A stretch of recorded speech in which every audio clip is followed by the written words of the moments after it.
இல்ல பிரம்ம முகூர்த்தம் என்பது என்ன, அமுத காற்று பூமிக்கு வரும் நேரம்னு வள்ளலார் சொல்றாரு. அந்த நேரத்துல ஓசோனுடைய அந்த ஆற்றல் மிக அதிகமாக இருக்கும். காலை 3:20 இருந்து 4:20 5 மணி வரைக்கும் கூட சில நேரத்துல கண்டினியூ ஆகும். நம்ம 5 மணி வரைக்கும் தாராளமா அந்த ஆற்றல் நம்மளால உணர முடியும். 3:20க்கே எந்திரிக்கணும்னு அவசியம் இல்ல. பட் அந்த நேரத்துல எந்திரிச்சோம்னாவே வந்து பாத்தீங்க அப்படின்னா நல்ல சிந்தனைகள், ஃப்ரெஷ்ஷான தாட்ஸ், வாழ்க்கையில அடுத்த கட்டம் போகணும்ன்றதுக்கு உண்டான வின்னிங் தாட்ஸை வந்து கொடுக்கும். பட் எதை மெட்டீரியலைஸ் பண்ணணும்ன்ற முடிவு நம்ம தான் எடுக்கணும். ஐடியா சூப்பர் ஐடியா வரும், ராக்கெட் ஏவணும் கூட தான் ஐடியா வரும், ஃபார்முலா கூட தான் வரும்.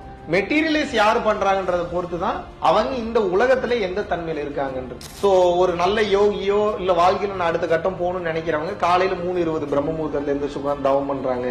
பரம்பொருள் யோகமோ இல்ல அவங்களுக்கு சொல்லி கொடுத்த எந்த மெடிடேஷன் பண்ணாலும் பல மடங்கு ஆன்ம பலனை வந்து அவர்களால வந்து பெற முடியும். அந்த காலை நேரம்ன்றது ரொம்ப ரொம்ப சக்தி வாய்ந்த ஒரு நேரம்.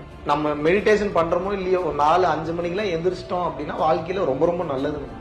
ஏன்னா இன்று நம்ம இருக்கக்கூடிய கால சூழ்நிலையில நிறைய நேரத்தை வந்து பாத்தீங்க அப்படின்னா தூங்கி கழிச்சிடறோம், வேலை செஞ்சு கழிச்சிடறோம், சும்மா இருந்து ஒரு வேலையும் பண்றது இல்லை. நீங்க அந்த காலை நேரத்துல எந்திரிக்கும் போது செய்யறதுக்கு வேலை இருக்கும்போது நீங்க சும்மா தான் இருந்தாகணும். ஒரு அரை போதையில சுத்திட்டு இருப்பீங்க, சப்கான்சியஸாவே ஒரு ஆல்பா ஸ்டேட்ல இருப்பீங்க. That is the right time for manifestation. அந்த நேரத்துல இது பண்ணணும் அது பண்ணணும் நீங்க எதுவுமே பண்ண வேணாம்.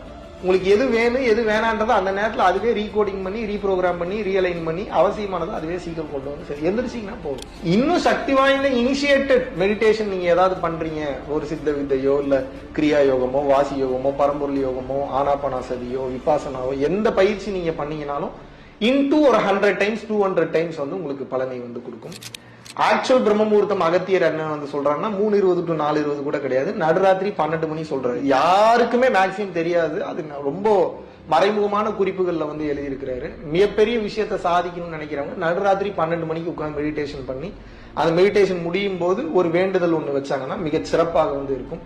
அந்த வேண்டுதல் எப்படி பண்ணணும் வைக்கணும்ன்றது ஆல்ரெடி பரம்பொருள் யோகம் எப்படி வந்து செய்யறதுன்றது நான் யூடியூப்ல வீடியோ வந்து வெளியிட்டு இருந்தேன்.